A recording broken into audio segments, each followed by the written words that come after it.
Mathematics के इस सत्र में आप लोगों का स्वागत है। आइए अवकलन के कुछ सवालों को समझने का प्रयास करते हैं। उससे पहले हम लोग अवकलन को बहुत संक्षेप में जान लें। क्या है अवकलन? का मतलब होता है किसी भी फंक्शन का x के सापेक्ष परिवर्तन।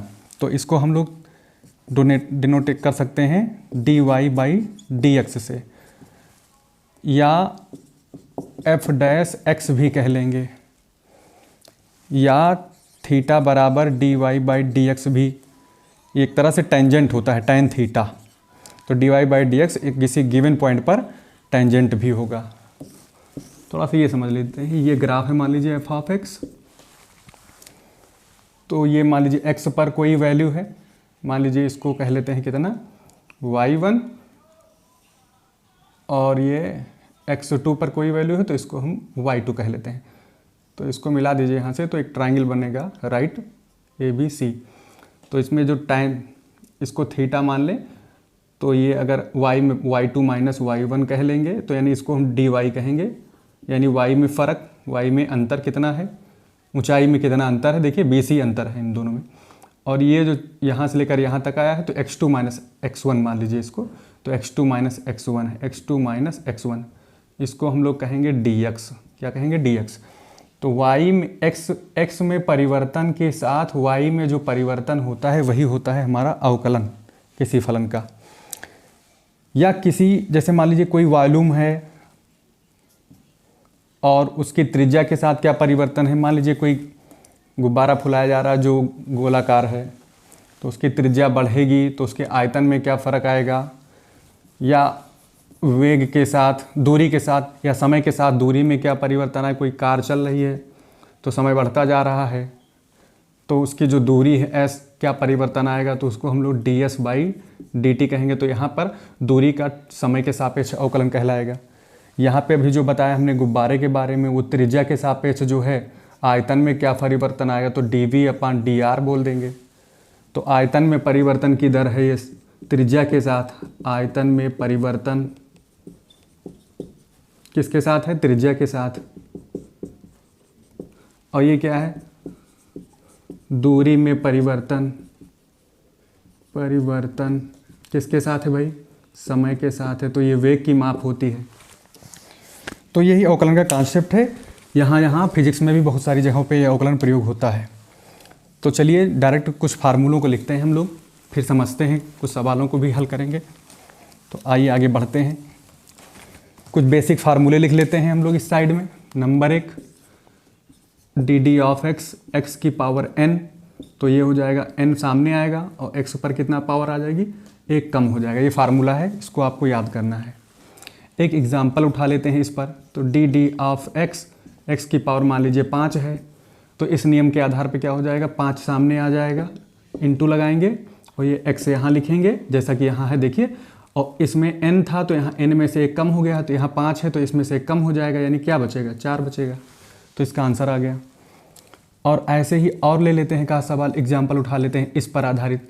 x की पावर मान लीजिए कहीं लिखा हो 5/2, तो क्या हो जाएगा, 5/2 सामने आएगा और x पर कितनी पावर आ जाएगी, 5/2 में से 1 पावर कम हो जाएगी, तो 5/2 माइनस 1 कर लेंगे तो 5/2 आ जाएगा।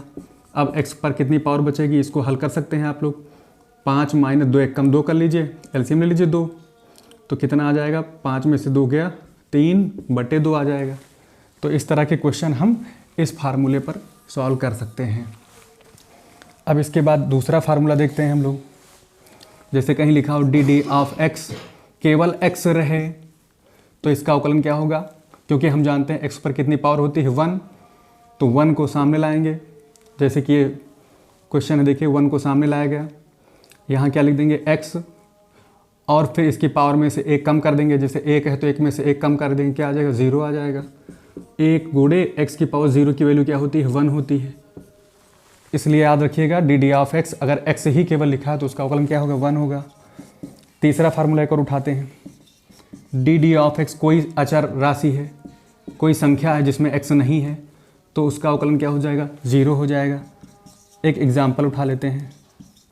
जैसे dd(x) 5 लिखा हो तो इसका अवकलन क्या हो जाएगा, 0 हो जाएगा।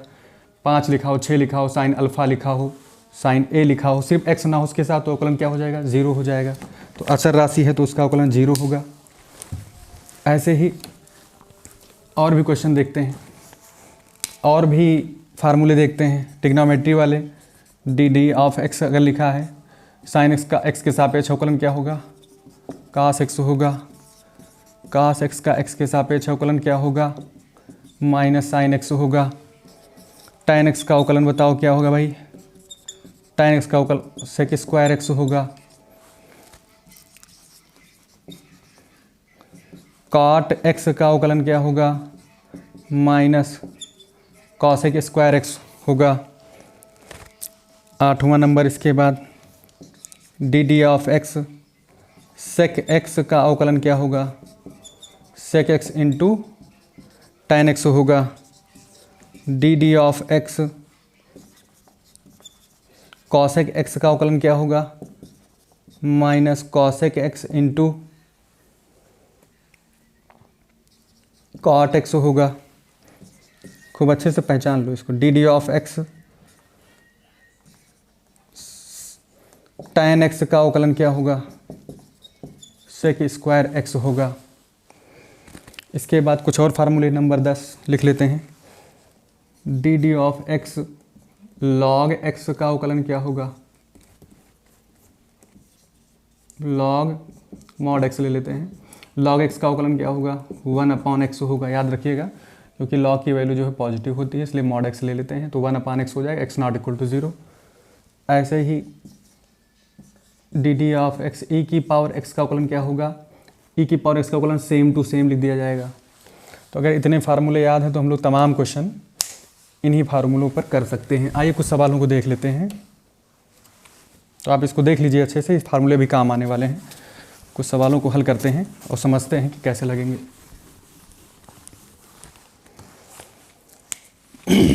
जैसे मान लीजिए कुछ प्रश्न हैं, जैसे पहला क्वेश्चन मान लीजिए है e की power x plus sine x plus 5 का अवकलन, का x के सापेक्ष अवकलन करो, अवकलन करो।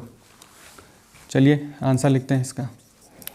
तो इसको पूरा मान लीजिए y है, तो e की power x plus sign x plus 5। अब इसका अवकलन करेंगे तो dy बाई डी एक्स लिखेंगे, और हम जानते हैं ये फंक्शनों का क्या है, एडिशन है, जोड़ है, तो dy बाई डी एक्स सबके साथ लग जाएगा, सबके साथ। तो dy बाई डी एक्स पहले के साथ भी लगेगा, यानी e की पावर x के साथ भी लगेगा, और यही dy बाई डी एक्स लगेगा किसके साथ, साइन x के साथ लगेगा, और dy बाई डी एक्स मतलब सबके पहले dy बाई डी एक्स लिख दीजिए, D D of x, D D of x, D D of x, D D of x, D by D x, और ये y यानी फल 5 आ गया। यहाँ पे देखिए e की पावर x का अवकलन करना है, यहाँ साइन x का अवकलन करना है, यहाँ 5 का अवकलन करना है। तो इसके पहले हम लोग पढ़ चुके हैं, e की पावर x का अवकलन क्या होता है, वही होता है। साइन x का अवकलन क्या होता है, कास x होता है। 5 क्या है, अचर संख्या, इसका अवकलन क्या हो जाएगा, 0। तो फार्मूले में के हिसाब से आंसर कितना आ जाएगा, e की पावर x कास x आएगा। एक आध क्वेश्चन और उठा लेते हैं। अगला क्वेश्चन मान लीजिए log x हो प्लस x की पावर 5 हो, या 5 ना लेकर कुछ दूसरी वैल्यू ले लेते हैं, एक्स स्क्वायर हो प्लस 3 साइन 3 tan x ये हो, और प्लस e की पावर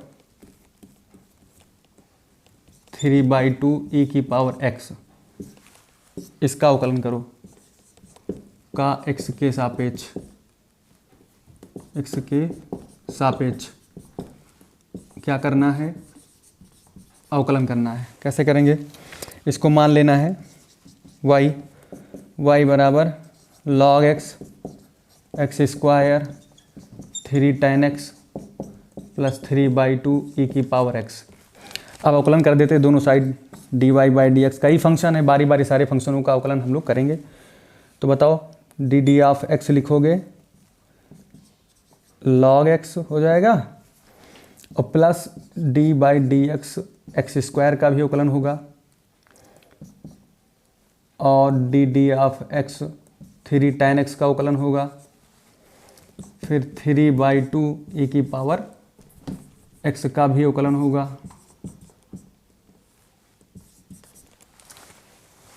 याद रखना यहाँ पे एक फार्मूला है, ध्यान रखिएगा, कोई भी फंक्शन हो उसके पहले कोई अचर राशि गुणा में हो। जैसे मान लीजिए कोई y बराबर दिया है k के बाद कोई भी फंक्शन हो f ऑफ x हो, तो क्या करेंगे, तो इसका अवकलन जब भी निकालेंगे तो हम k को बाहर ले लेंगे और इसका अवकलन करेंगे dd ऑफ x करके f ऑफ x करेंगे। तो वैसे ही log x का क्या हो जाएगा, 1/x हो जाएगा। x स्क्वायर का क्या हो जाएगा, आपको पता है ना, 2 सामने आएगा, इंटू लगेगा, x पर एक पावर कम हो जाएगी तो 1। और इसको देखिएगा, और से मैंने अभी बता दिया है, कोई संख्या है तो बाहर रहेगी, तो बाहर निकाल लेंगे, इंटू लगाएंगे। tan x का अवकलन क्या होता है, tan x का अवकलन sec स्क्वायर x होता है। पीछे फार्मूला लिखवा चुके हैं, 3/2 कांस्टेंट है, इसको हमने बाहर निकाला है, और e की पावर x का अवकलन e की पावर x ही होगा। तो ये इसका आंसर आ जाएगा।